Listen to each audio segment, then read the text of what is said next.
আসসালামাইকুম ভাই। ওয়ালাইকুম আসসালাম। আপনাকে দেখে মনে হচ্ছে আপনার একজন ব্যাংকে চাকরি করেন। হ্যাঁ, জি ব্যাংকে চাকরি করি। যাক, ধন্যবাদ। আমি আপনাকে কোন ব্যাংকে চাকরি করেন সেটা আমি জানতে চাবো না। বিশেষ করে আল আরাব ইসলাম ব্যাংকে যে 547 জনের চাকরিচ্যুত, এই বিষয়ে যদি কাইন্ডলি একটু বলেন আপনার মতামতটা, কিংবা আদৌ ঠিক হয়েছে কিনা প্লিজ। আসলে বিষয়টা খুবই দুঃখজনক, কারণ আমি একজন ব্যাংকার হিসেবে আমার এটা শুনে খুবই খারাপ লাগতেছে। কারণ যদিও এটা একটা রাজনৈতিক পরিস্থিতি শিকার ওরা, কিন্তু মানবিক দিক চিন্তা করলে আমি নিজে একজন ব্যাংকার, আরেকজন ব্যাংকার চাকরি চলে গেছে, হয়তো এটার সাথে তার পরিবার জড়িত, অনেক নানান ধরনের তার অনেক ফ্যামিলি অসুস্থ থাকতে পারে, নানান ধরনের সমস্যা তার থাকতে পারে। কিন্তু এটা আসলে আল আরবের মতো একটা ইসলামিক ব্যাংকের একটা সেকেন্ড জেনারেশনের ব্যাংক, আসলে এটা আসলে তাদের করা উচিত হয় নাই। এটার জন্য আসলে আমি দুঃখ প্রকাশ করতেছি। আমি অবশ্যই কর্তৃপক্ষের কাছে দাবি জানাবো, যাতে তাদের সব ফ্যামিলি পরিবারের কথা চিন্তা করে যাতে তাদেরকে আবার পূর্ণ নিয়োগ ব্যাংকে দেয়।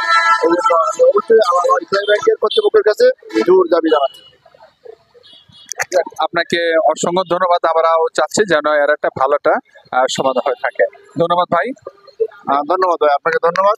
তবে আমি আরেকটি বিষয় বলবো, যে যেহেতু আল্লাহ ইসলামী ব্যাংকে 547 জন চাকরিচ্যুত হয়েছে, সবাই সরকারের কাছে দাবি জানাতে, আমি সরকারকেও বলবো যাতে এটা সরকারিভাবে এটা উদ্যোগ নিয়ে যাতে ওই আল্লাহ ইসলামী ব্যাংকের কর্তৃপক্ষকে যাতে আপনার এটা চাপ প্রয়োগ করা হয়, যাতে তাদেরকে আবার পূর্ণ বল করা হয় চাকরিতে। এটা আমি জোর দাবি জানাচ্ছি সরকারের কাছে। থ্যাংক ইউ ভাই, ভালো থাকবেন, আপনাদের শুভকামনা থাকলো। ধন্যবাদ ভাই। জি ভাই, আপনার সাথে একটা কথা, এই যে যেহেতু আমার চ্যানেল আছে, আপনি যদি আপনার সাক্ষাৎকারটা যদি আমার চ্যানেলে প্রচার করেন, আপনার কোনো সমস্যা আছে? না ভাই, প্রচার করেন, আমার কোনো সমস্যা নাই, আপনি প্রচার করতে পারেন।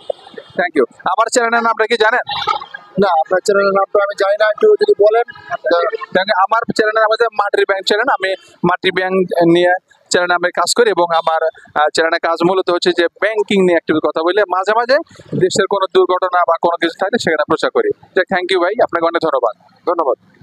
ভালো থাকবেন।